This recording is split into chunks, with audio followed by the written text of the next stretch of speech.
Welcome, welcome, welcome, everyone. I'm back with another one, Rapunzel by Paul Zelinsky. Again, it's one of my favorites. I'm still on that journey. This book was dedicated to his loving family, Anna, Rachel, and Deborah. Here we go. Get ready. Long ago, there lived a man and a woman who had no children. As year followed year, this was their only sorrow. Then one spring, the wife felt her dress growing tight around her waist. Joyfully, she said to her husband, "Hey, we're going to have a baby." The wife liked to sit by a small window at the back of the house and look down into the beautiful garden. Flowers grew there and fruits of every kind. The garden belonged to a sorceress, though, who had enclosed it on all sides with a very, very high wall. No one ever dared to enter the garden. But one day, as the wife sat by the window, her eyes grew fixed on a bed of Rapunzel. "I want that Rapunzel." It was so beautiful, so green, so thick, and so fresh that she felt a very longing to taste it. Day after day, her craving grew, pale and wretched. She suffered from it. "If I can't eat some of the Rapunzel from the garden behind the house, I'm going to die." Her husband was alarmed to hear such desperate words. He loved his wife dearly, and he saw no choice but to bring her some of the Rapunzel. 10 times, 20 times he circled the garden, but found not a door, not a gate. So lowering himself through the window at the back of the house, he climbed down into the sorcerer's garden. Quickly, he pulled up as much Rapunzel as he could hold and scrambled back up through the window. His wife made a salad with greens, and she devoured all of the Rapunzel. So delicious was the taste that she nearly fainted as she ate it. But the next day, her craving for Rapunzel grew even more. "I want more." Once again, the husband made his way down the wall into the garden.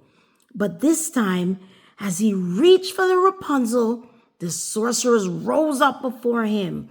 "How dare you come here to steal my Rapunzel?" she cried. "Oh, it will serve you, you will." "Have mercy on me, please," the man begged.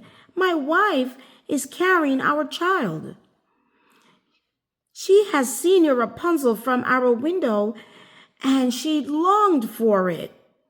If she doesn't get it, she will die." "What am I to do?" The sorceress considered his words. "If what you say is true, then you may take the Rapunzel that you need. But in return, you must give me the child that your wife will have." The frightened husband did not know what to say. Rather than see his wife die, he agreed to the sorcerer's demand.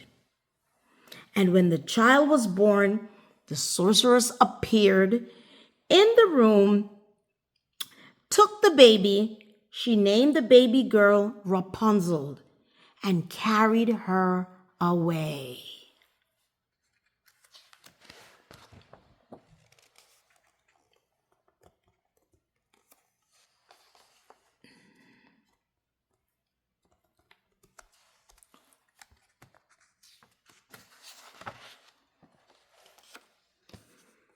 The sorceress cared for the baby, seeing to her every need.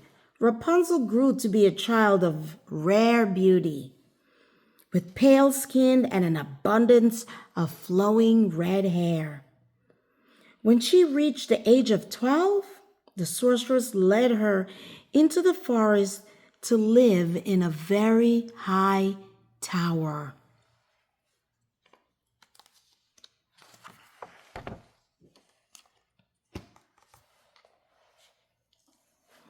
The tower was a great column, rising in the middle of the woods. Although it looked narrow on the outside, on the inside it was large with many elegant rooms. Yet no door led to this tower, and its only window was all the way at the very top. When the sorceress wished to enter, she stood below the window and called, "Rapunzel, Rapunzel, let down your hair." Then Rapunzel would unpin her silky braids, wind them around a hook on the window frame, and let them tumble all the way to the ground. The sorceress would grab hold of the hair and hoist herself up.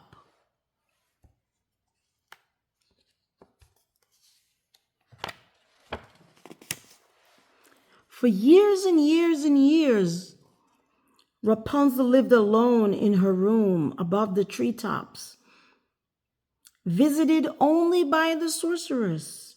Then one day, a king's son came riding through the woods. As he heard the tower, he heard a voice, sweeter than any he had ever known. It was Rapunzel singing to the forest birds. Charmed by her voice, the prince fell deeply in love. He circled the tower 10 times, 20 times, but found no entrance. How strange this tower is, he said to himself, and he felt he would die of sadness. He asked at the nearest houses, where he was told that the tower belonged to a sorceress who was keeping a young girl shut inside away from everyone. Day after day, the prince returned, hoping to glimpse the girl whose sweet singing had moved him so much. One morning, he saw the sorceress appeared below the window and called up, "Rapunzel, Rapunzel, let down your hair." At once the prince knew how he too might enter the tower. The next evening, he stood under the window and he called out, "Rapunzel, Rapunzel, let down your hair." Rapunzel's hair came billowing down. The king's son took hold of it and pulled himself up. "Heaven preserve me," cried Rapunzel. When the prince stepped through her window, she had never set eyes on a man before. But he began to speak to her in such a friendly way that her fear was soon gone.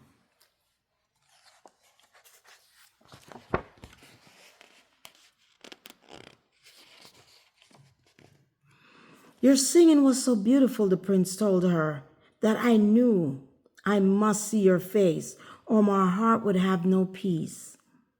Rapunzel saw that he was young and handsome. In her own heart, she felt a happiness she had never known. And when the prince grown bold, he proposed to marry her then and there. She said yes. They held a ceremony in the tower, and every evening after that, he returned. The sorceress, who came only by day, had no idea what was going on.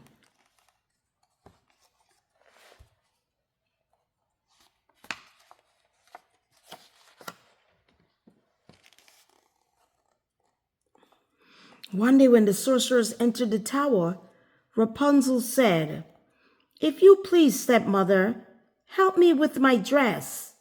It is growing so tight around the waist, it doesn't want to fit me anymore."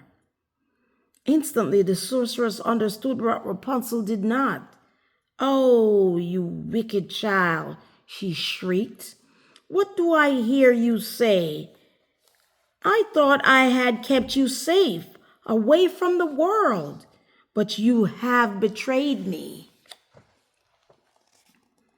In a rage, she seized the braids and cut the coils of Rapunzel's silky braid and shredded them all off. Then she sent the miserable girl to the wild country to live alone with no one to care for her. After some months in the wilderness, Rapunzel gave birth to twins, a boy and a girl.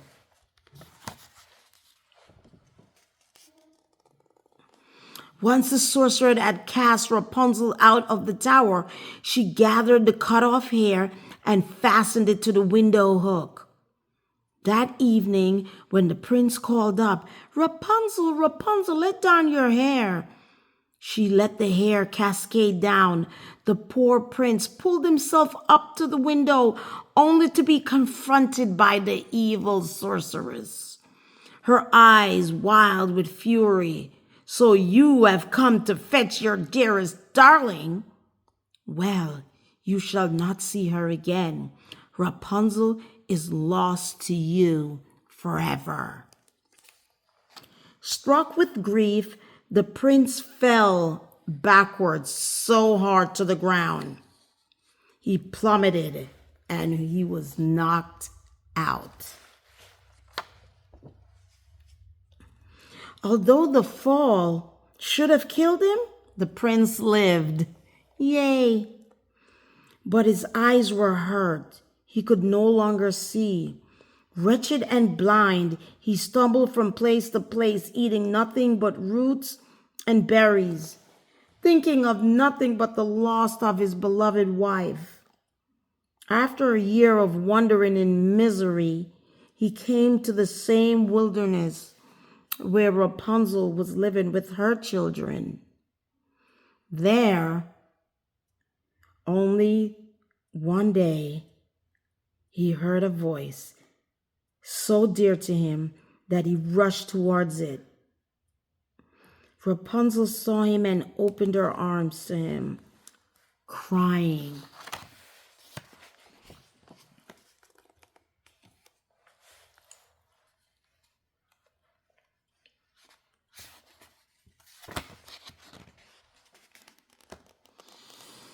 As Rapunzel embraced the prince, two of her tears fell into his eyes.